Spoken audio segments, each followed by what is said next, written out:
She got stuck in an elevator with a millionaire, and what she said made him fall in love. Before we explore all the details of this incredible story, tell us where you're following us from and the time. Subscribe to the channel so you don't miss a thing, and let's embark on this journey together. Some people spend their entire lives waiting to be seen, until the day someone finally looks. The fluorescent lights in the basement maintenance office flickered with the same tired rhythm as Kira Monroe's Tuesday morning routine. She sat at her cluttered desk, methodically reviewing work orders while sipping coffee that had gone cold an hour ago. The steam from her mug had long since disappeared, much like her presence seemed to vanish in the gleaming corridors of the Meridian Tower. At 30, Kira had perfected the art of being essential yet invisible. Her dark hands moved with practiced precision across maintenance schedules, her deep brown eyes scanning every detail with the focus of someone who understood that in a building full of millionaires, even the smallest oversight could cost her everything. "Morning, Kira," called out Tommy, the elderly security guard, as he shuffled past her office door. He was one of the few people in the building who bothered to learn her name. Most others simply referred to her as maintenance or didn't acknowledge her at all. She looked up from her paperwork, offering him a warm smile that transformed her entire face. "Morning, Tommy. How's the knee today? Acting up again? This weather's got it all twisted." He paused, leaning against her doorframe. "You know, you're the only person in this whole fancy building who asks about my knee." Kira's smile faltered slightly. She'd worked at Meridian Tower for 3 years, keeping the building's heart beating while its wealthy occupants pursued their dreams 40 floors above her head. She knew every pipe, every wire, every corner of this steel and glass monument to success. Yet most days she felt like a ghost haunting her own life. "People are busy," she replied diplomatically, though they both knew it was more than that. Tommy nodded knowingly. "Busy looking right through good people." He tapped the doorframe twice. "You matter, Kira. Don't let this place make you forget that." After he left, Kira stared at her reflection in the black computer screen. A beautiful woman stared back, high cheekbones, natural hair pulled back in a practical bun, and eyes that held depths most people never bothered to explore. She wore her Navy maintenance uniform like armor, professional yet unassuming. Her phone buzzed with a text from her sister, Brielle. "Still coming to dinner Sunday? Marcus wants to meet you." Kira sighed. Another blind date attempt. Brielle meant well, but she couldn't understand that Kira wasn't just single. She was selectively invisible. Dating required being seen, and being seen required vulnerability she wasn't sure she could afford. She typed back, "I'll try." The morning passed in its usual blur of elevator inspections, HVAC checks, and coordination with various contractors. Kira moved through the building like a skilled navigator, taking service elevators and back corridors to avoid the main thoroughfares where executives in $1,000 suits conducted their important business. Around lunchtime, she found herself in the 49th floor mechanical room, checking the new ventilation system installation. The room was quiet except for the gentle hum of machinery, one of the few places in the building where she could think clearly. She pulled out her father's old electrical multimeter, a tool that had been with her since she'd started in maintenance work. Lawrence Monroe had been an electrician for 30 years before his heart gave out, and he taught her that the most complex systems fail in the simplest places. Those words had become her philosophy, both professionally and personally. As she tested voltage levels, Kira allowed herself a moment of memory. Her father had been a man who fixed things, broken appliances, faulty wiring, and sometimes broken hearts. He'd taught her that maintenance wasn't just about keeping things running. It was about understanding the soul of a system. "The building talks to you, baby girl," he used to say. "You just gotta know how to listen." The afternoon brought its usual stream of service requests, but something felt different. There was an energy in the building, a subtle tension that Kira's trained senses picked up. She'd learned to trust these instincts. They'd saved her from more than one equipment failure over the years. At 5:47 p.m., as most of the building's occupants were heading home, Kira received an urgent call from the security desk, reports of electrical fluctuations on the upper floors. She gathered her tools and headed for the elevator, her clipboard in hand, and her mind already troubleshooting potential issues. The elevator climbed smoothly past floor after floor, each level representing a world she observed but never truly entered. Through the elevator's polished steel doors, she could glimpse fragments of lives lived in conference rooms and corner offices, lives that seemed to exist in permanent motion, always reaching for something higher. As the elevator approached the 49th floor, Kira noticed the lights flickering slightly. Her father's voice echoed in her mind. When the lights start dancing, something's about to break. The elevator shuddered once, twice, then came to a complete stop. The lights went out. In the darkness, Kira felt a familiar calm wash over her. She'd been in situations like this before. Mechanical failures were part of her world. She reached for her phone's flashlight and was about to press the emergency button when she heard something that made her freeze.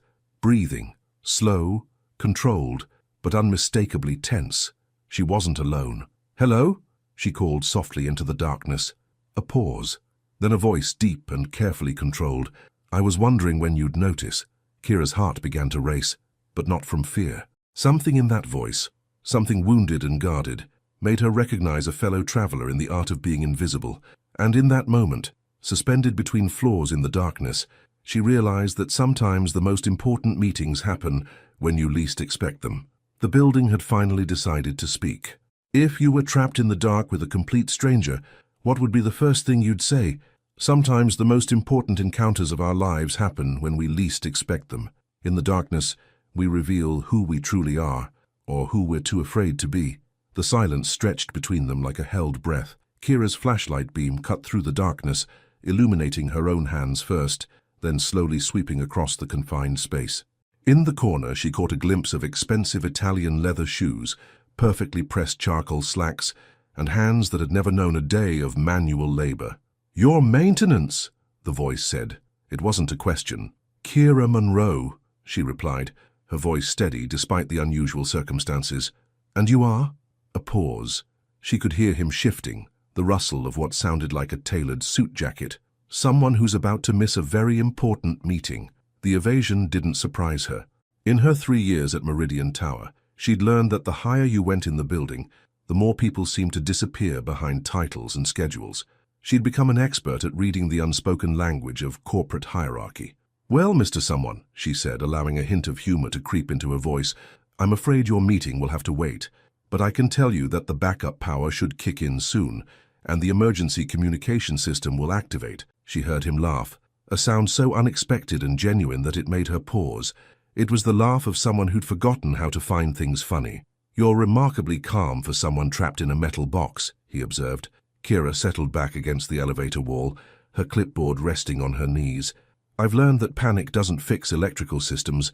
Besides, I've been in worse places." Worse than this? She thought of her childhood apartment, where the power went out regularly and her father would light candles while he worked on the fuse box, where being trapped meant being trapped in poverty, not just between floors. Much worse. The emergency lighting flickered on, casting everything in a dim amber glow. For the first time, Kira could see her companion clearly, Damien Wexley. She recognized him immediately, not from personal interaction, but from the building directory and the occasional glimpse of him striding through the lobby with the purposeful gait of someone who owned the world. He was younger than she'd expected, maybe late 30s, with dark hair that looked like it had been styled by someone who charged more per hour than she made in a week. His face was sharp, almost severe, with the kind of bone structure that photographers loved, and the kind of eyes that seemed to see everything while revealing nothing. He wore his wealth like a second skin, perfectly fitted, quietly expensive, and utterly impenetrable. "You know who I am," he said, noticing her recognition.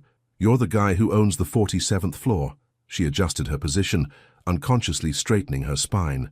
"Wexley Digital Security." Guilty. He loosened his tie slightly, the first crack in his polished armor. "And you're the woman who keeps this place running." The acknowledgement surprised her. Most executives walked past her like she was part of the building's infrastructure, necessary but invisible. "I do my job," she said simply. "Your job is keeping 800 people comfortable, safe, and productive every single day. That's not small." Kira studied his face, looking for the condescension she'd learned to expect. Instead, she found something that looked almost like respect. It was unsettling. "So," she said, changing the subject, "what's this important meeting you're missing?" His jaw tightened almost imperceptibly. "Investors. They're deciding whether to fund my company's expansion into international markets." Sounds big. It is. He ran a hand through his hair, disturbing its perfect styling. 3 years of work. Everything I've built depends on the next 2 hours. The vulnerability in his voice was so brief, she almost missed it. But Kira had spent her life reading between the lines, listening for the things people didn't say. Her father had taught her that the most dangerous electrical problems were the ones that hummed quietly in the walls. "You're scared," she said softly.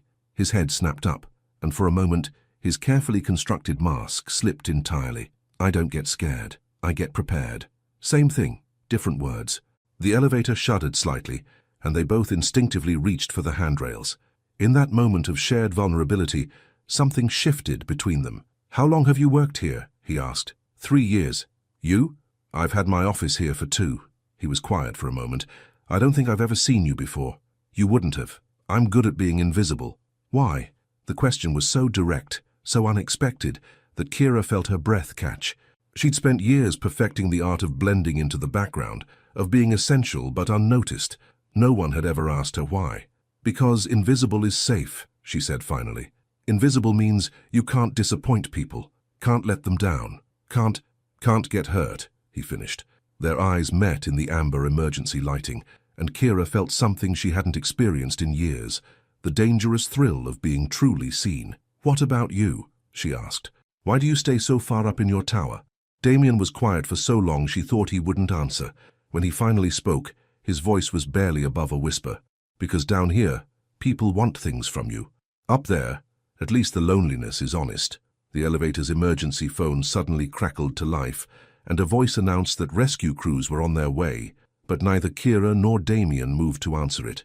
In the space between floors, between their separate worlds, something had begun, and both of them knew that once they stepped out of this elevator, everything would change.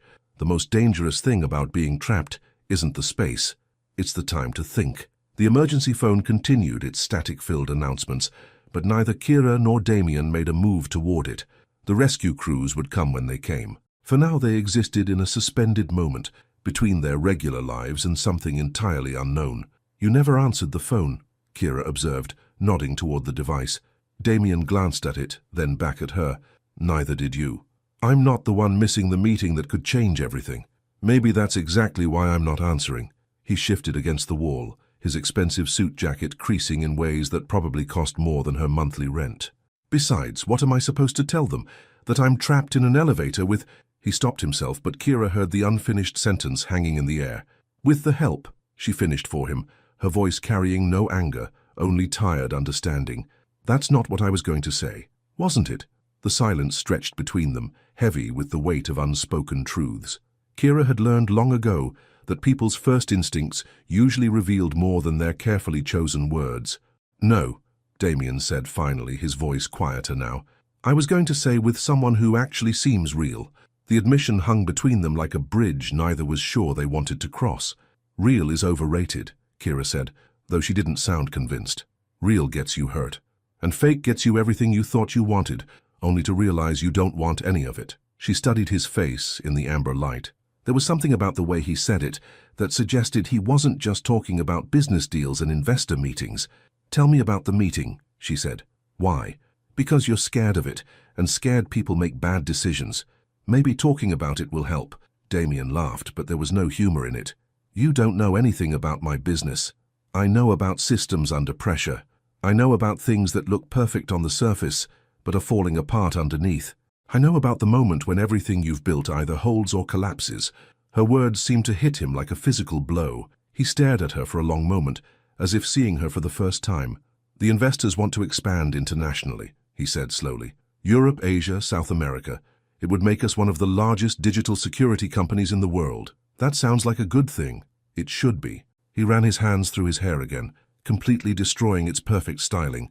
"But it would mean hiring 500 more people, opening offices in 12 countries, becoming responsible for everyone. You're afraid of success." "I'm afraid of failure, but more than that, I'm afraid of becoming the kind of person who fails other people." The honesty in his voice was like a crack in a dam. Kira felt something inside her chest tighten, not with judgment, but with recognition. "Your father," she said. It wasn't a question. Damien's head snapped up. "How did you—" "The way you said it. Becoming the kind of person who fails other people. That's not business fear. That's personal." For a moment, his carefully constructed mask slipped entirely. She saw the scared boy underneath the tailored suit, the one who'd learned too young that the people you depend on can simply disappear. "He left when I was 12, Damien said quietly. "Said he couldn't handle the responsibility. My mother had to work 3 jobs to keep us afloat. I watched her break herself trying to fix what he'd broken. And now you're terrified of breaking someone else, aren't you? The question caught her off guard. She'd spent so long being invisible that she'd forgotten what it felt like to be seen clearly enough for someone to ask the hard questions. Every day, she admitted, it's why I fix things instead of people. Machines are predictable. They break in logical ways. People are messy. People are impossible. They sat in comfortable silence for a moment, the weight of their shared understanding settling around them like a warm blanket. "Can I ask you something?" Damien said. "Sure. Why maintenance? You're clearly intelligent, articulate, you could probably do anything. Why choose to be invisible?" Kira was quiet for a long time. When she finally spoke, her voice was so soft he had to lean forward to hear her. "Because my father taught me that the most important work happens where nobody's looking. He used to say that the heart of a building isn't in the lobby or the penthouses. It's in the basement, in the walls, in the spaces between spaces. That's where the real work gets done." And you believed him. "I still believe him." She looked directly at Damien. "But I'm starting to wonder if maybe I've been hiding down there too long." The emergency phone crackled again, more urgently this time. The rescue teams were getting closer. "They'll have us out soon," Kira said. "Yeah." Damien's voice carried a strange reluctance. "Back to our separate floors. Back to being invisible. Back to being untouchable." They looked at each other, and in that moment, both of them understood that they were standing at a crossroads. They could pretend this conversation never happened, return to their carefully constructed lives, and never speak again. Or they could choose something scarier. They could choose to be real. The elevator shuddered and they heard voices in the shaft above them. The rescue was imminent. "Kira," Damien said urgently. "Yeah? When we get out of here, would you like to get coffee sometime?" She stared at him, her heart beating so fast she was sure he could hear it. "Mr. Wexley, I don't think—" "Damien," he interrupted. "My name is Damien." The sound of her name on his lips, paired with the vulnerability in his eyes, made her breath catch. For the first time in years, Kira Munro felt dangerously close to being seen, and she wasn't sure if she was ready for that kind of light. Sometimes rescue feels more like an interruption than salvation. The sound of metal grinding against metal echoed through the elevator shaft as the rescue team worked to pry open the doors above them. Voices called down, professional and reassuring, but Kira found herself wishing they would take just a little longer. "Ma'am, sir, we're going to have you out in just a few minutes."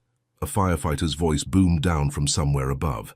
Damien looked at Kira, and she saw her own reluctance reflected in his eyes. Neither of them had answered his question about coffee.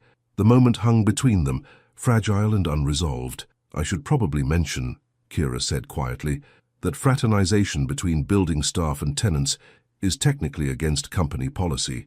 "Technically. Meaning it's never been an issue before because people like you don't usually notice people like me." Damien shifted closer, close enough that she could smell his cologne, something expensive and understated that probably cost more than her weekly salary.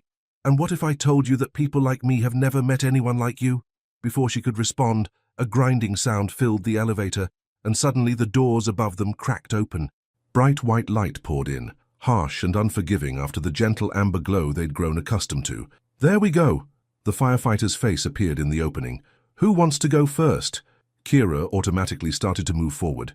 In her world, maintenance staff handled emergencies, let the important people go first. But Damien's hand touched her arm, gentle but firm. "Ladies first," he said, but his eyes told a different story. They said, "Don't disappear on me." The rescue process was efficient and professional. Kira was lifted up first, strong hands pulling her through the opening and onto the solid floor of the 50th level. The sudden transition from the intimate space of the elevator to the bright, bustling activity of the rescue scene was jarring. Paramedics immediately approached her, checking her vitals, asking standard questions about claustrophobia and panic attacks. She answered automatically, her eyes searching for Damien as he was helped up behind her. The contrast between them was stark in the harsh fluorescent lighting. Damien immediately attracted attention. Building security managers, his personal assistant who'd apparently been called, even the fire chief wanted to make sure the prominent tenant was properly cared for. Kira, meanwhile, found herself gently moved to the side, given a bottle of water and a clipboard to fill out an incident report. The invisible woman becoming invisible again. "Ms. Monroe?" A voice called her name, and she looked up to see Damien standing a few feet away, surrounded by his small entourage of concerned professionals.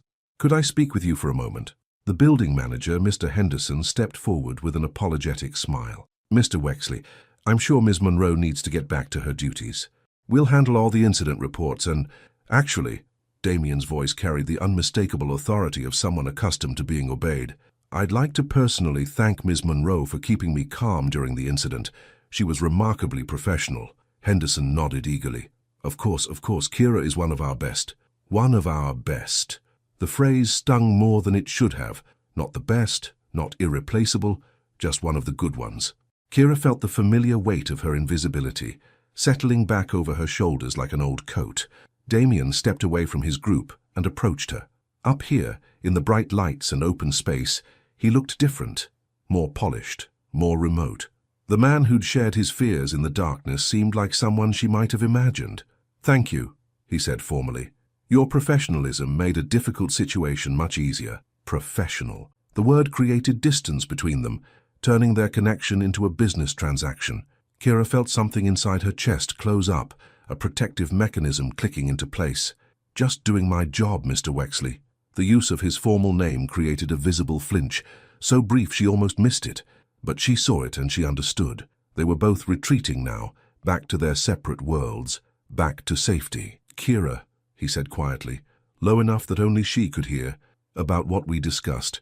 She looked around at the crowd of people, at Henderson hovering nearby, at his assistant checking her watch impatiently. The elevator had been a bubble outside of reality. This was real life with all its complications and hierarchies and impossibilities. "Mr. Wexley," she said, her voice steady and professional, "I think the stress of the situation might have made us both say things we wouldn't normally say. It's probably best if we just forget about it." Something flickered in his eyes. Hurt, maybe, or disappointment. But he recovered quickly, his own professional mask sliding back into place. "Of course," he said. "You're absolutely right." Henderson appeared at Damien's elbow. "Mr. Wexley, your car is waiting downstairs. I've taken the liberty of rescheduling your meeting for tomorrow morning." "Thank you." Damien straightened his tie, smoothed his hair back into its perfect style. When he looked at Kira again, he was once more the untouchable executive from the 47th floor. "Ms. Monroe, thank you again for your professionalism." He turned and walked away, surrounded by his entourage, leaving Kira standing alone with her clipboard and her bottle of water. As she watched him disappear into the elevator, a different elevator, one that worked properly, she felt an unexpected hollow ache in her chest. For 2 hours, she'd been seen, really seen, and now she was invisible again. Her phone buzzed with a text from her supervisor. "Incident report on my desk by 5 p.m. Back to reality, back to the basement, back to being essential but unnoticed. But as she walked toward the service elevator, Kira couldn't shake the feeling that something fundamental had changed. She'd tasted what it felt like to be real with someone, to be honest about her fears and dreams. The memory of Damien's vulnerability, his genuine laughter, the way he'd really listened to her, it all felt too vivid to simply forget. Maybe she was right to pull away. Maybe mixing her world with his was a recipe for heartbreak. But as the service elevator carried her back down to the basement, one thought echoed in her mind. What if being safe wasn't the same thing as being alive? The hardest conversations are the ones we have with ourselves in the silence. 3 days passed, and Kira found herself taking routes through the building she'd never used before. She told herself it was for efficiency, but the truth was more complicated. She was avoiding the 47th floor, avoiding the possibility of running into Damien, avoiding the memory of vulnerability that seemed to echo in every corridor. Her basement office felt smaller now, the fluorescent lights harsher, the silence more oppressive. She threw herself into work with an intensity that surprised even Tommy, who stopped by her office Thursday morning with his usual coffee and concerned expression. "You've been working late every night this week," he observed, settling his creaky bones into the chair across from her desk. "Henderson's got you pulling double shifts." "Just catching up on some projects," Kira replied, not looking up from her computer screen, where she was reviewing maintenance schedules that didn't really need reviewing. Tommy was quiet for a moment, studying her with the wisdom of someone who'd spent 40 years reading people's faces. "You know, I've seen that look before. Usually on people who are running from something they don't want to think about." Kira finally looked up. "I'm not running from anything." "Mm-hmm." He sipped his coffee thoughtfully. "Must be my imagination then. Just like it's my imagination that Mr. Wexley from the 47th floor has been asking the front desk questions about building maintenance procedures. Her heart stuttered. What kind of questions? Oh, general stuff. Scheduling, protocols, how to contact specific departments. Tommy's eyes twinkled with mischief. Real specific questions about how to reach the basement maintenance office. Kira forced herself to look disinterested. Probably has a problem with his HVAC system. Probably. Tommy stood up, his knees protesting audibly. Course, if he did have a problem, you'd think he'd just call the main number like everyone else. But what do I know? I'm just an old security guard. After he left, Kira found herself staring at her phone, wondering if Damien had tried to call. She checked the building's service request system twice, looking for any tickets from his floor. Nothing. Maybe Tommy was wrong. Maybe Damien had moved on, forgotten their conversation as easily as she was trying to forget it. Maybe the vulnerability she'd seen in his eyes had been her imagination, a product of stress and confined spaces. The thought should have been reassuring. Instead, it felt like loss. That afternoon, she was in the 42nd floor mechanical room when her radio crackled to life. Kira, we've got a service request on 47. HVAC issues in the Wexley digital office. Her hands stilled on the air filter she was replacing. Can't Jerome handle it? I'm tied up on 42. Jerome's out sick, and the request specifically asked for the senior maintenance coordinator. That's you, sweetheart. Kira closed her eyes, feeling the universe's sense of humor pressing down on her. I'll be right there. The elevator ride to the 47th floor felt both eternal and far too short. She checked her appearance in the polished steel doors, smoothing her uniform and making sure her hair was properly secured. Professional, invisible, safe. The Wexley digital office was a study in controlled chaos. Sleek workstations buzzed with activity, young employees moving with the focused energy of a successful startup. Glass conference rooms lined the perimeter, and she could see through to Damien's corner office, where he was on a phone call, gesturing emphatically. You must be maintenance, a voice said behind her. She turned to see a woman in her 30s, stylishly dressed with the kind of confidence that came from knowing exactly where she belonged in the world. I'm Cassandra, Damien's assistant. The air conditioning in the main conference room has been acting up all week. I'll take a look, Kira said, following Cassandra through the office. She was acutely aware of being watched, not with suspicion, but with the casual interest people showed when something unusual happened in their routine. The conference room was indeed warm, stuffy with the recycled air of too many meetings. Kira set down her toolbox and began her diagnostic routine, checking vents, testing airflow, examining the digital controls.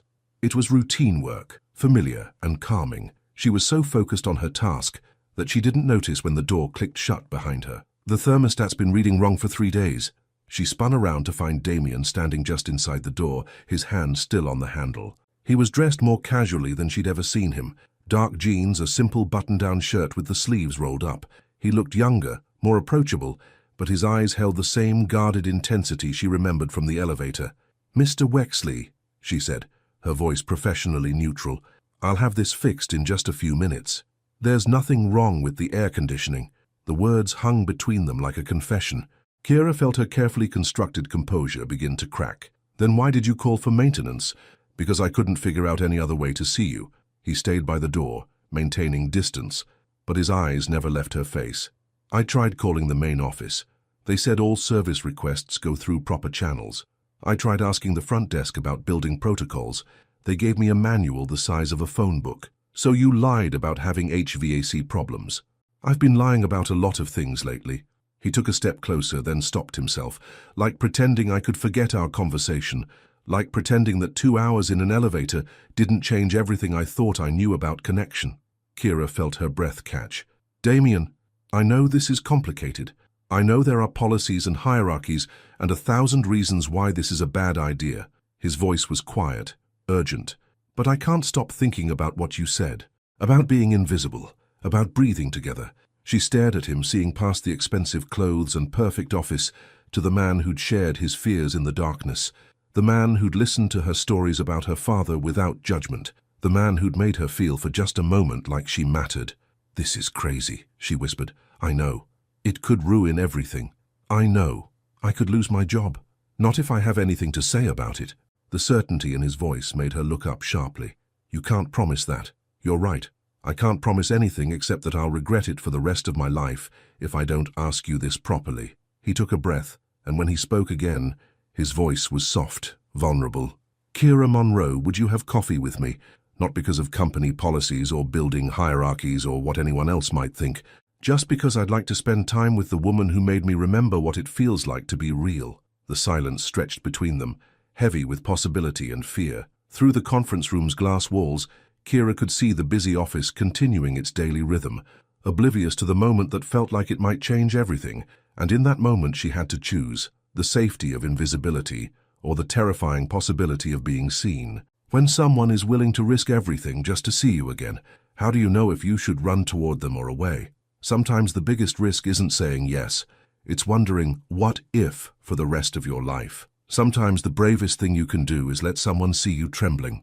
The silence in the conference room felt alive, pulsing with the weight of a decision that could change everything. Kira stared at Damien, her mind racing through a dozen reasons to say no, a dozen fears that kept her safe in her invisible world. But then she thought of her father's words. The most complex systems fail in the simplest places. Maybe her system of safety had already failed. Maybe it had broken the moment she'd spoken honestly in that elevator, the moment she'd allowed herself to be seen. Yes, she whispered, so quietly she wasn't sure he'd heard her. Yes, I'll have coffee with you. The words came out stronger this time, more certain. But not here, not in the building. Relief flooded his face, followed immediately by something that looked like panic. Where? When? Tomorrow's Saturday. There's a place called Rosalie's Coffee on East 47th Street. Small, quiet, real coffee instead of fancy espresso drinks. She picked up her toolbox, suddenly needing to move, to do something with the nervous energy coursing through her. 2 o'clock? 2 o'clock, he confirmed. Should I? How will I? You'll find me. She headed toward the door, then paused. And Damien? Come as yourself. Not as the CEO, not as the guy who owns half the building. Just you. I'm not sure I remember who that is. Then I guess we'll figure it out together. Saturday morning arrived grey and drizzly, the kind of New York weather that made everyone walk a little faster and hunch a little deeper into their coats. Kira stood in front of her closet for 20 minutes, staring at her limited options. What did you wear to coffee with a millionaire when you weren't trying to impress him, but weren't trying to disappear either? She settled on dark jeans, a soft burgundy sweater that her sister had bought her for Christmas, and her one pair of nice boots. In the mirror, she looked like herself, not polished, not trying too hard, just real. Rosalie's Coffee was exactly the kind of place Kira had hoped it would be. Mismatched furniture, local art on the walls, the rich smell of coffee beans and fresh pastries. She arrived 15 minutes early, claiming a small table in the back corner where she could see the door. At exactly 2 o'clock, Damien walked in, and Kira had to suppress a smile. He'd clearly taken her advice to heart. Gone were the tailored suits and perfect styling. Instead, he wore dark jeans that looked like they'd actually been worn before, a simple grey sweater, and sneakers that had seen better days. His hair was slightly messy, as if he'd run his hands through it nervously. He looked human, approachable, real. He spotted her immediately and made his way over, moving with less of the confident stride she associated with him and more of the uncertain gait of someone venturing into unfamiliar territory. "Hi," he said, sliding into the chair across from her. "Hi." She gestured around the cafe. "Not exactly your usual scene, I'm guessing. I haven't been in a place like this since college." He looked around, taking in the eclectic decor, the mismatched mugs, the relaxed atmosphere. I'd forgotten places like this existed. What kind of places do you usually go to? Hotel lobbies, corporate dining rooms, places where every conversation is a negotiation, and every meal costs more than most people spend on groceries in a week. He met her eyes. Places where nothing is real. A barista appeared at their table, a young woman with purple hair and paint stains on her apron. "What can I get you folks?" "Large coffee, black," Damien said automatically. "That's not coffee, honey, that's punishment," the barista said with a grin. "When's the last time you actually tasted your coffee?" Damien looked confused, glancing at Kira for help. "He'll have a medium cappuccino with cinnamon," Kira said, "and I'll take a vanilla latte with oat milk." After the barista left, Damien shook his head.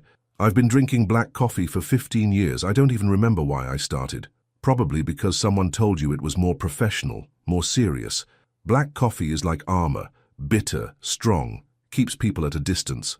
And cappuccino with cinnamon is like admitting you might enjoy something sweet." When their drinks arrived, Damien took a tentative sip of his cappuccino, and his eyebrows shot up in surprise. This is actually good. When's the last time you let yourself enjoy something just because it tasted good? He was quiet for a long moment, considering the question seriously. I honestly can't remember. They talked for an hour about everything and nothing. Damien told her about his childhood in Cleveland, his mother's endless optimism despite their circumstances, his first apartment in New York that was so small he could touch both walls with his arms stretched out. Kira shared stories about her father's electrical adventures, her sister's attempts to set her up with every single man in Brooklyn, her secret dream of someday traveling to places where she didn't know how any of the systems worked. "You want to be lost," Damien observed. "I want to be surprised. There's a difference." "Is there?" "Being lost is scary. Being surprised means you're still learning, still growing. It means the world can still show you something new." As the afternoon wore on, the cafe grew busier, filled with the comfortable chatter of weekend conversations. But their corner table felt like its own small world, insulated from everything else. "Can I ask you something?" Kira said as they shared a piece of apple pie that neither of them had planned to order.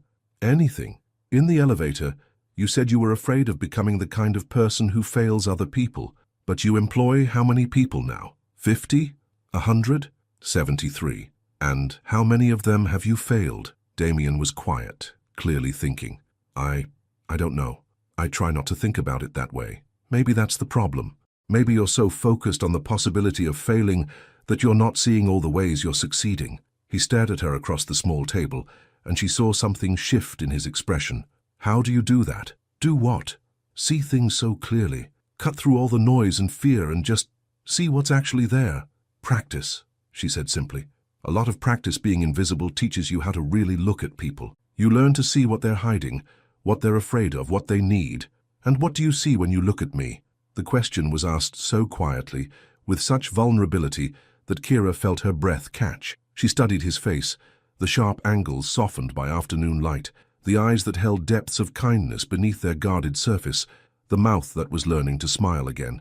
"I see someone who's forgotten how to be gentle with himself," she said finally. "Someone who's been carrying the weight of the world for so long, he's forgotten what it feels like to set it down." Damien's eyes filled with something that might have been tears. "And you're not afraid of that? Of someone who doesn't know how to be gentle?"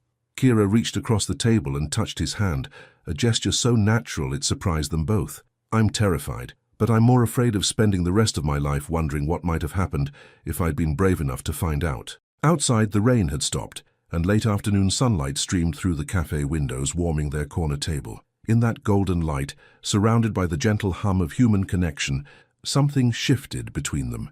They were no longer the maintenance woman and the millionaire, the invisible and the untouchable. They were just two people learning to breathe together. The hardest part about letting someone into your life isn't opening the door. It's keeping it open when reality walks in uninvited. 3 weeks later, Kira found herself in places she'd never imagined. Not physically, though Damien had shown her a rooftop garden on the 32nd floor she'd never known existed, but emotionally. She was learning what it felt like to be someone's first text in the morning, their last call at night. They met carefully, quietly, away from the building and its watchful hierarchy. Coffee shops in different neighborhoods, a bookstore in Greenwich Village where Damien bought her a collection of Maya Angelou poems, a small Italian restaurant in the Bronx where the owner's grandmother still made the pasta by hand. "You're glowing," Brielle observed over Sunday dinner, studying her sister with the sharp eyes of someone who'd known her for 30 years. "And you're checking your phone every 5 minutes. Who is he?" Kira nearly choked on her wine. "Who's who?"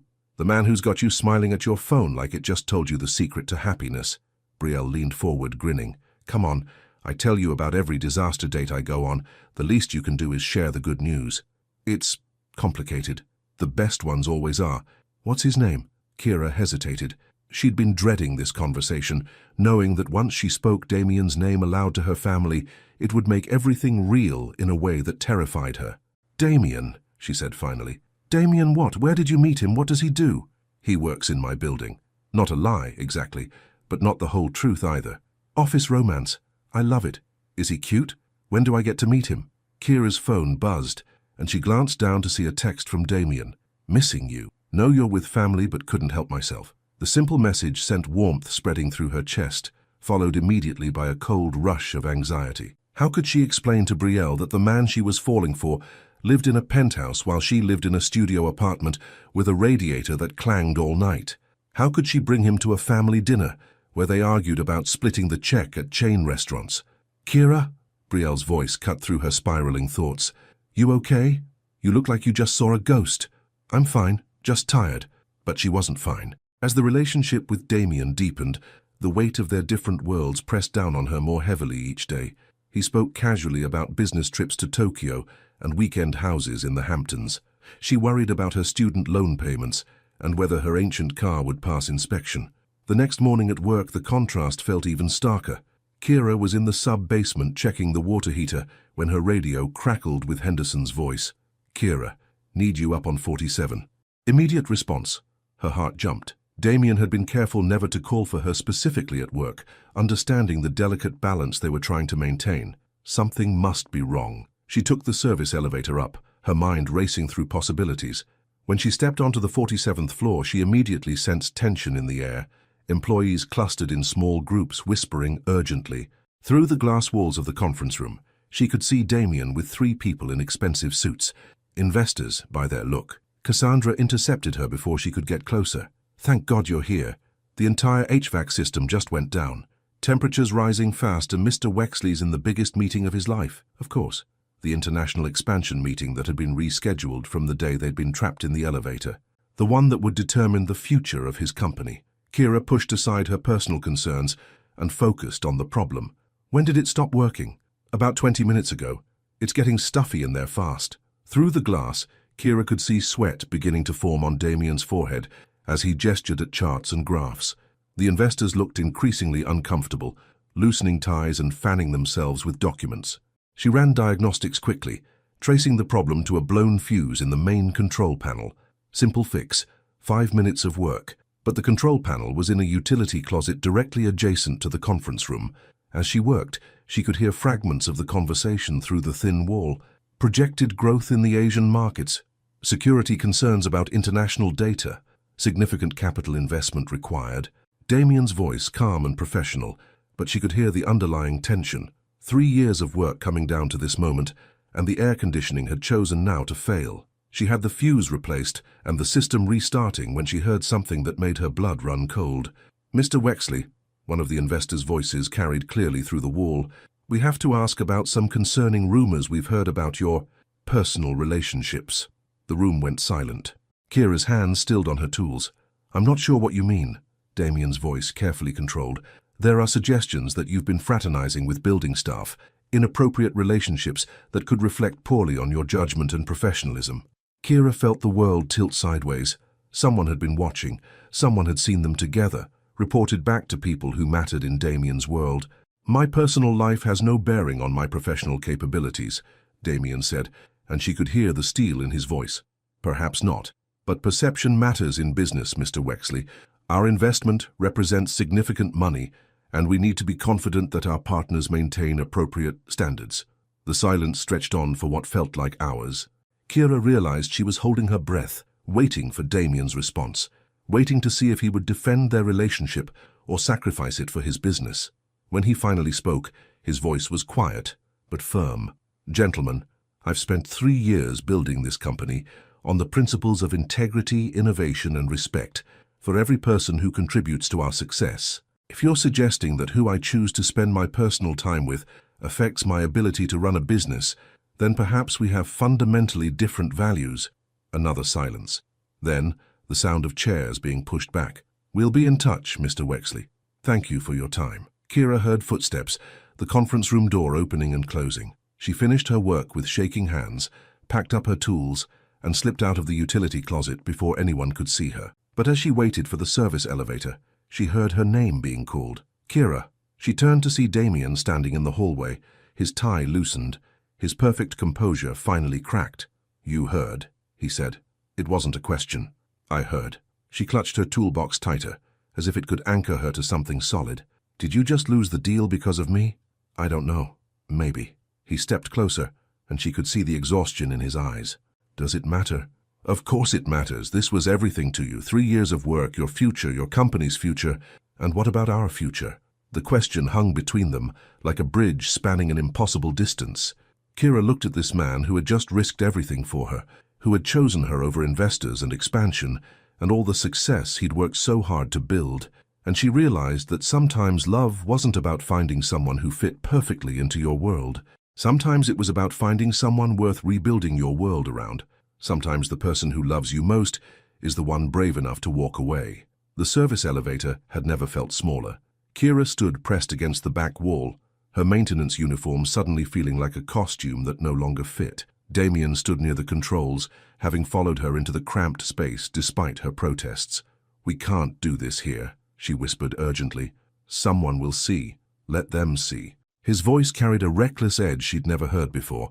"I'm tired of hiding, tired of pretending that what we have isn't real just because it doesn't fit into other people's neat little boxes. Damien, you just lost millions of dollars because of me. I don't know that yet. And even if I did—" He turned to face her fully. "Do you really think I care more about money than I care about you?" The elevator shuddered to a stop at the basement level, but neither of them moved to get out. In the harsh fluorescent lighting, Kira could see the strain in his face, the exhaustion that came from making impossible choices. "You should care about the money," she said quietly. "It's your life's work, your future. You're my future." The words hit her like a physical blow. She'd never had anyone speak about her that way, with such certainty, such conviction. It was terrifying and wonderful and completely impossible. "No, I'm not." She stepped past him, heading for her office. "I'm a maintenance worker from Brooklyn who fixes air conditioners and changes light bulbs. You're a millionaire who owns companies and makes deals with international investors. We don't have a future, Damien. We have a beautiful, impossible moment that we both need to wake up from." He followed her down the narrow hallway, his expensive shoes echoing strangely in the utilitarian basement. "So that's it? You're just going to decide for both of us that this won't work?" Kira unlocked her office door, her hands trembling slightly. "I'm being realistic. You're being scared." She whirled around to face him. "Of course I'm scared. Do you know what my life looks like, Damien? I live in a studio apartment where I can hear every conversation my neighbors have through the thin walls. I buy groceries with coupons and worry about whether I can afford to get my car fixed when it breaks down. I work in a basement and wear a uniform, and most people don't even see me when I walk by. I see you. You see who you want me to be. But what happens when the novelty wears off? When you realize that dating someone like me means giving up the life you've built? When your business partners and investors and friends all think you've lost your mind?"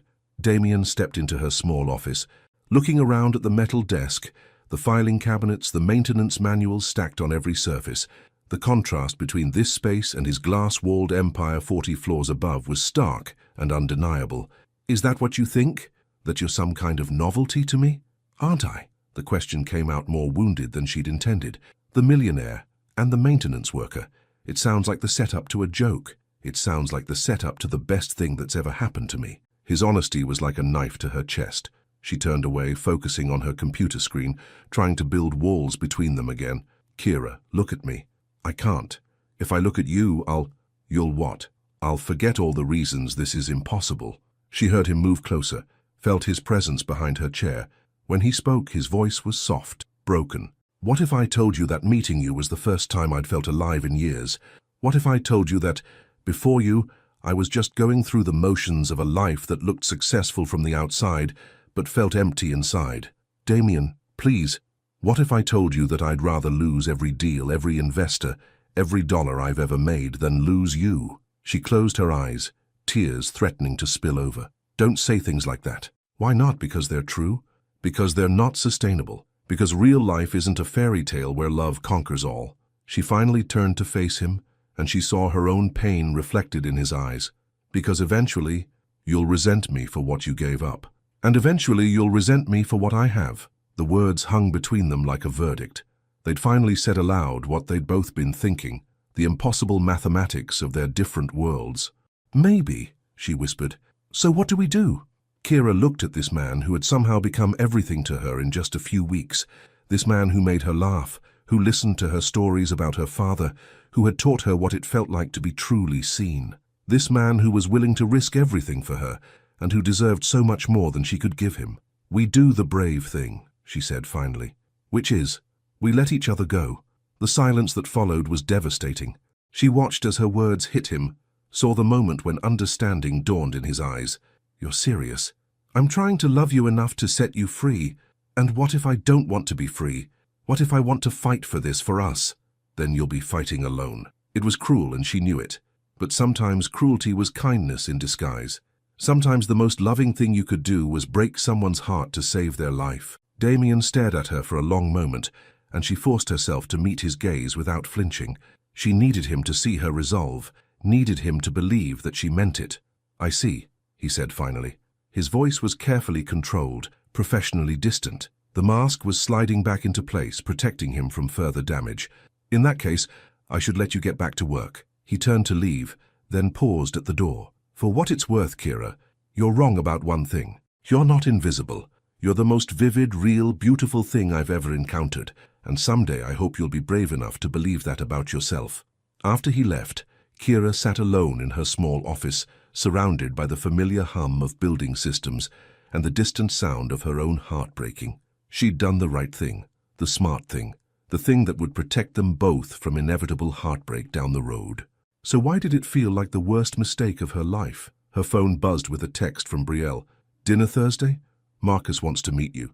Another setup, another attempt to find her someone appropriate, someone from her world, someone safe. Kira stared at the message for a long time before typing back, "Sure."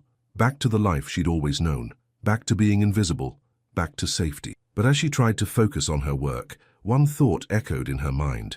What if safe wasn't enough anymore? Sometimes you don't realize how much space someone occupied in your life until they're gone. 2 weeks passed, like a slow-motion disaster. Kira threw herself into work with an intensity that worried Tommy and impressed Henderson. She arrived early, stayed late, and volunteered for every weekend maintenance call. If she kept moving, kept busy, kept her hands occupied with familiar problems, maybe she could outrun the hollow ache in her chest. But the building itself seemed determined to remind her of Damien. Every elevator ride, every trip to the upper floors, every glimpse of the 47th floor directory made her heart stutter. She'd started taking the stairs whenever possible, climbing 20, 30, sometimes 40 flights, rather than risk the confined space where she might remember the sound of his breathing in the darkness. "You're going to work yourself into the hospital," Tommy observed on a rainy Thursday morning, finding her in the sub-basement at 6 a.m., reorganizing supply closets that didn't need reorganizing. "Just catching up on some projects," she replied automatically, the same response she'd given for 2 weeks. "Projects that require you to be here before the sun comes up?" Kira didn't answer, focusing intently on counting screws and washers, as if her life depended on getting the inventory exactly right. Tommy was quiet for a moment, then said gently, "You know, in 40 years of working in buildings like this, I've seen a lot of people try to fix their hearts by fixing everything else. Never works." "I don't know what you're talking about." "Course you don't." He paused at the doorway. "If it helps, he looks about as miserable as you do." Kira's hands stilled. "Who?" "Mr. Wexley. Been coming to work even earlier than you, staying even later. Saw him in the lobby at midnight Tuesday, just sitting there staring at nothing. Man's got the look of someone who lost something important. His business deal fell through. He's probably stressed about work." "Mm-hmm. And I'm sure that's why he asked me about building maintenance schedules. Wanted to know what floors you typically work on, what times you're usually in different parts of the building." Tommy's knowing look was infuriating. Real concerned about avoiding any potential conflicts. The information hit her like a physical blow. Damien was actively avoiding her, rearranging his schedule to make sure their paths didn't cross. It was what she'd wanted, what she'd demanded. So why did it feel like another layer of loss? "That's good," she managed. "Professional, professional," Tommy repeated. "That what we're calling it?" That evening, Kira sat across from Marcus Chen in a chain restaurant in Brooklyn, trying to focus on his perfectly reasonable conversation about his job in accounting and his weekend plans to visit his mother in Queens. He was kind, appropriate, safe, everything she should want. "You seem distracted," he said gently, following her gaze as it drifted to the window. "Everything okay? Sorry, long week at work. Brielle mentioned you work in building maintenance. That must be interesting. All the different systems you have to understand." Kira nodded, appreciating that he didn't seem dismissive of her job. "It is.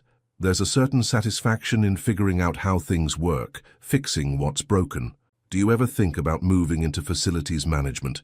With your experience, you could probably run operations for a whole company. It was a thoughtful suggestion, the kind of career advice that showed he was actually listening, actually thinking about her future. She should have been grateful. Instead, she found herself remembering another conversation, weeks ago now, when Damien had asked her about her secret dreams of traveling to places where she didn't understand how the systems worked. Maybe, she said non-committally. Marcus was a gentleman. He paid for dinner, walked her to her subway stop, and didn't push when she said she'd call him about a second date. He was everything her practical mind told her she should want. Stable, kind, from her world. But as the train carried her home through the underground tunnels of the city, all she could think about was amber emergency lighting and the sound of honest laughter in the darkness. Friday morning brought an emergency call that made her stomach drop. Water main break on the 47th floor. Major flooding, potential electrical hazards, all hands on deck. She tried to send Jerome, but Henderson was insistent. "This is a big one, Kira. I need my senior coordinator on site." The elevator ride to 47 felt like ascending to her own execution. She'd managed to avoid this floor for 2 weeks, and now she was walking directly into Damien's domain, carrying her toolbox like armor against the memories that lived in every corner. The scene was chaos. Water had flooded most of the main office area, soaking carpets, threatening computer equipment, sending employees scrambling to save important documents. The facilities team was working frantically to shut off the main valve and set up pumps to remove the standing water. "Thank God you're here," Cassandra called out, splashing through ankle-deep water. "The flooding started about an hour ago. We think it's a burst pipe in the wall behind the main conference room. The conference room where she'd fixed the air conditioning. The conference room where she'd overheard the conversation that had changed everything." Kira waded through the water, her professional instincts taking over despite her emotional turmoil. She traced the source of the leak quickly, identifying the problem and formulating a repair plan.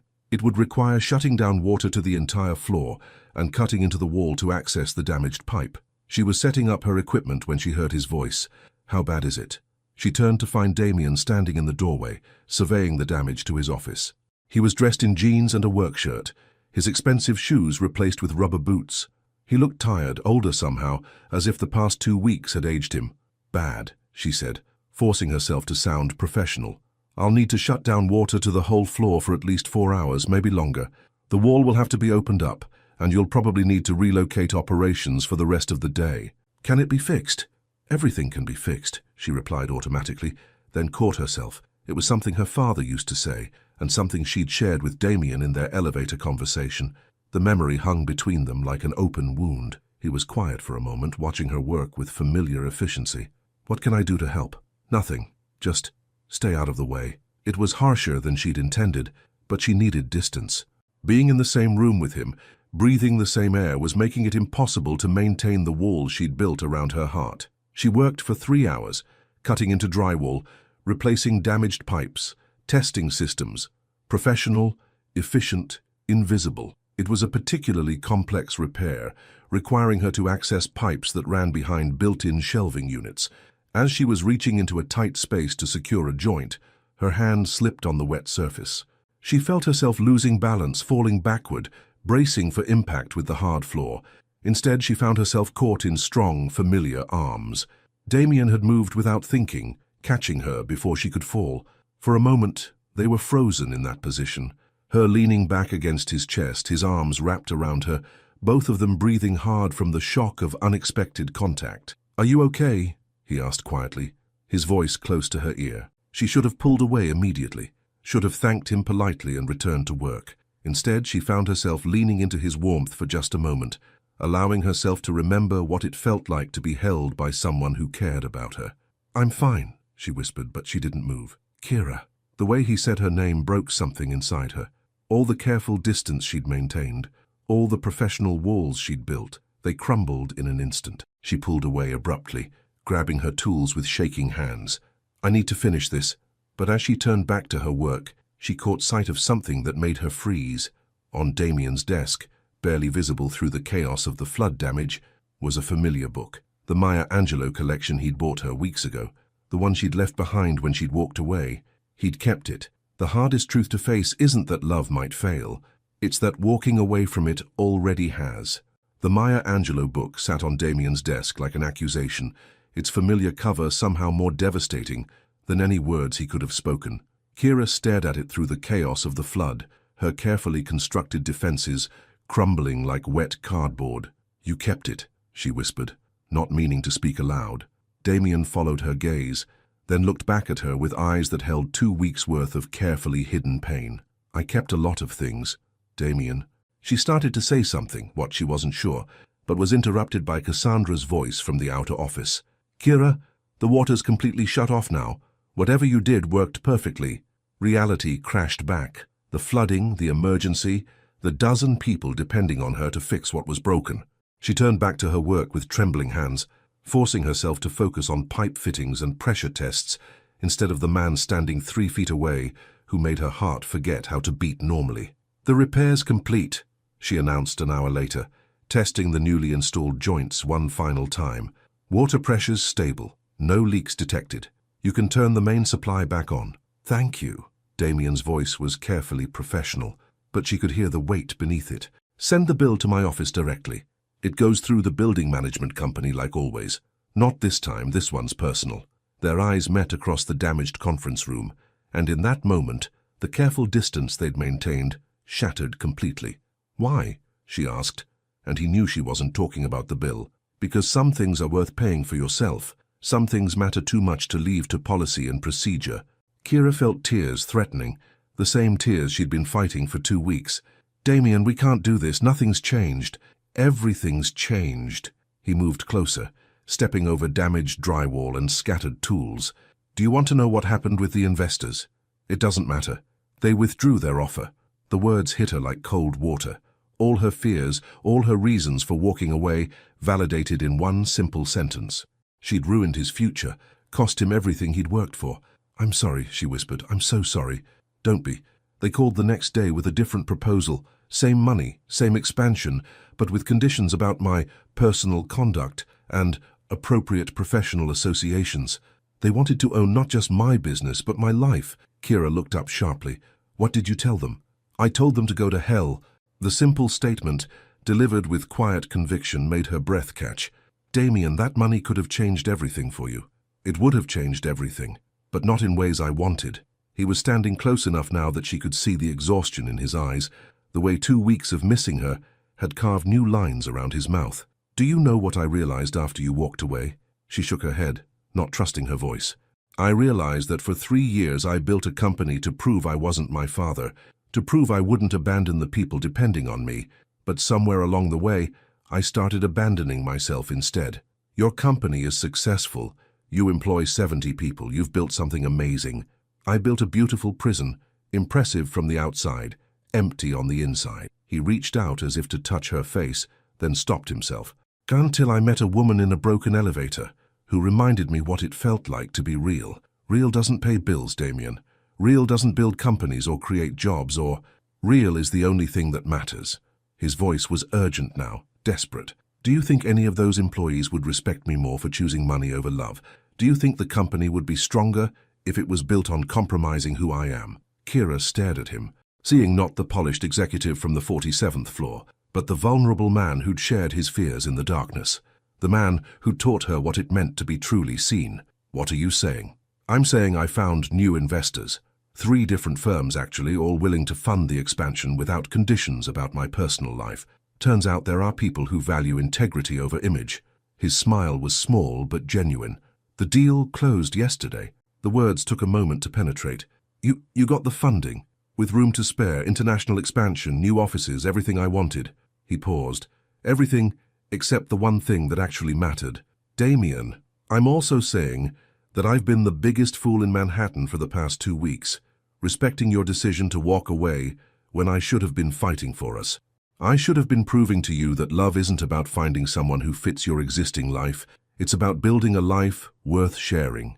Tears were flowing freely now, and Kira didn't try to stop them. "You don't understand. The differences between us, they're not just about money. It's about worlds, about belonging, about fear." He stepped closer, close enough that she could feel the warmth of him. "You're right that we come from different worlds. But worlds can change, Kira.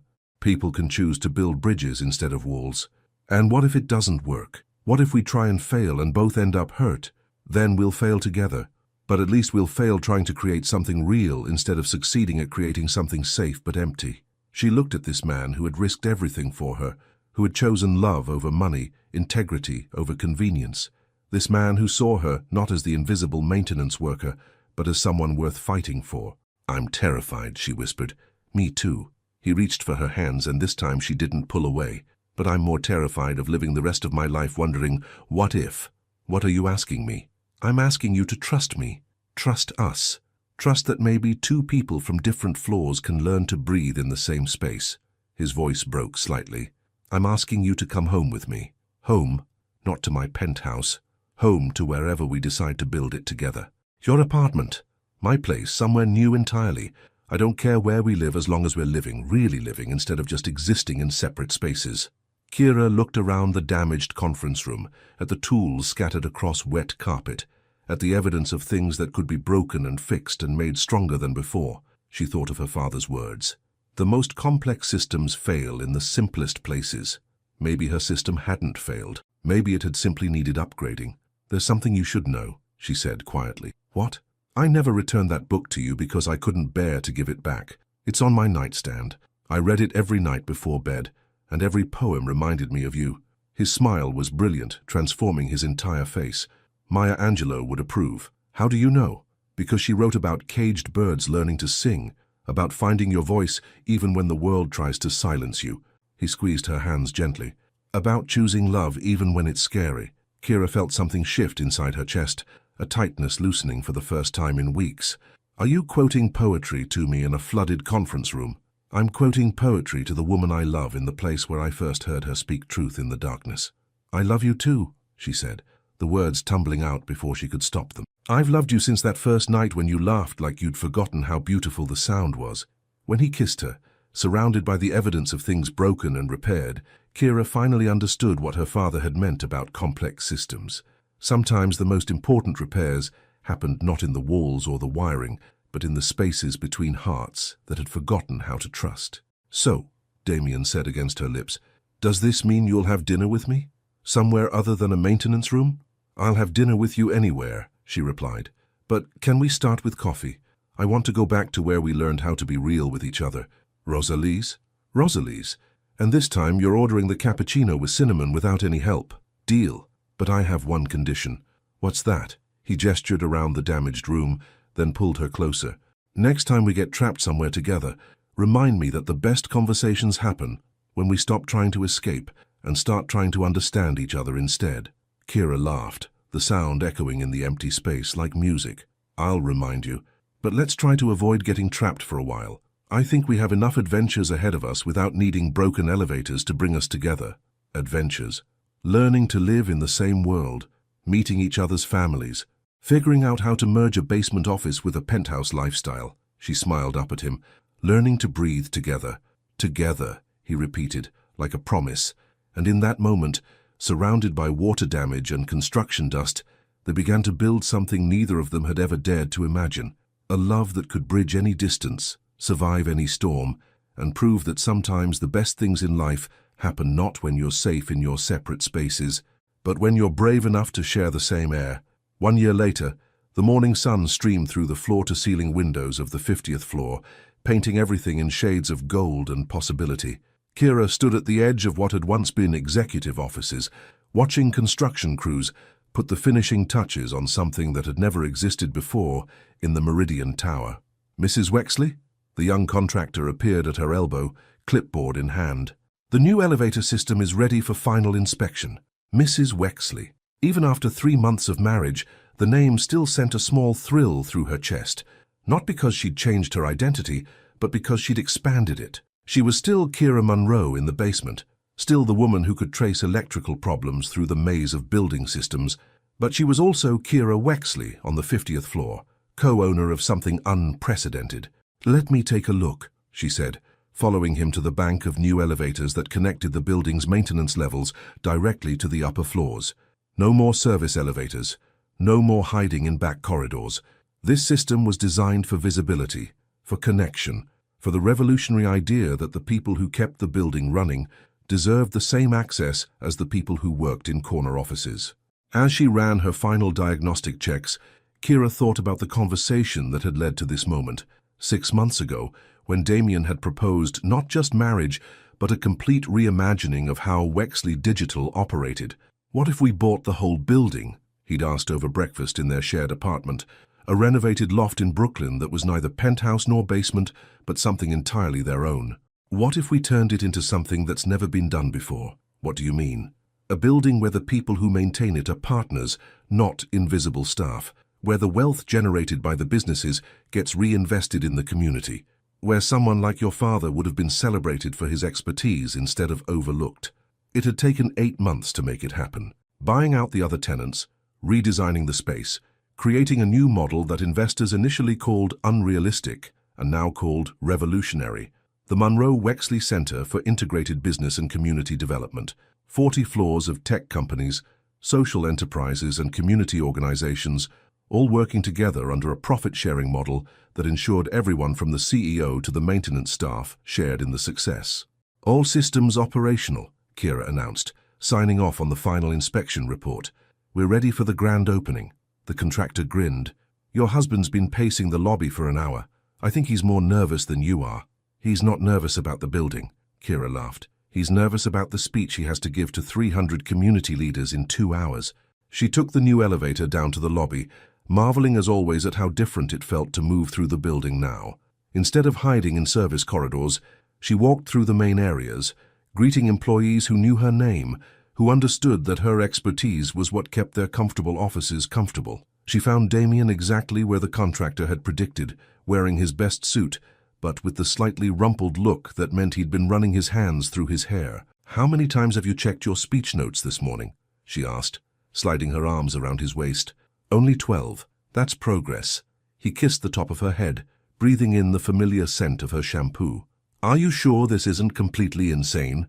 Turning a profitable office building into a social experiment? Completely insane," she confirmed. "Just like marrying your building's maintenance coordinator was completely insane. Best decision I ever made." "The marriage or the building?" "Both, but if I had to choose..." He pulled back to look at her, his eyes holding the same warmth they'd held that first night in the broken elevator. "The marriage. Always the marriage." "Good answer." She straightened his tie, a gesture that had become automatic over the past year. "Your investors are going to love the quarterly reports, you know. Productivity up 30%, employee retention at 95%, community satisfaction through the roof. And the most important metric, which one's that? How many couples have met because of the new integrated workspace design?" Kira laughed.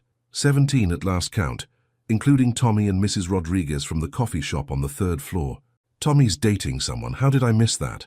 "Because you've been too busy revolutionizing commercial real estate to pay attention to office gossip." She checked her watch. "Speaking of which, we should probably head up to the rooftop. Brielle texted that she's already here with the kids, and you know how much trouble my nephews can get into around construction equipment." They rode the elevator to the 50th floor, past offices and conference rooms full of people working on everything, from renewable energy startups to adult literacy programs. At the top, they found the rooftop garden that had become Kira's favorite part of the entire project.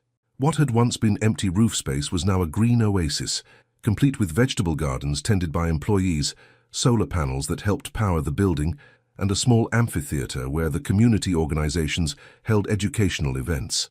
"There's my favorite power couple," Brielle's voice carried across the garden as she approached with her 2 young sons in tow. "The boys wanted to see where Aunt Kira works now." "I work everywhere," Kira said, scooping up her 5-year-old nephew. "That's the point. Can we see the basement?" 8-year-old Marcus asked. "The place where you used to hide?" "I wasn't hiding," Kira protested, but Damien laughed. "Yes, she was. And I was hiding too, just 40 floors higher up. And now you hide together?" "Now we don't hide at all," Damien said seriously. "That's what love is, finding someone who makes you brave enough to be seen." As the afternoon progressed, the rooftop filled with community members, business leaders, and media representatives, all eager to see the new model in action. Kira watched Damien give his speech about sustainable business practices and community investment, about the radical idea that success should lift everyone up instead of creating distance between floors. But her favorite moment came afterward, when a young reporter approached her. "Mrs. Wexley, can you tell us how this project came about?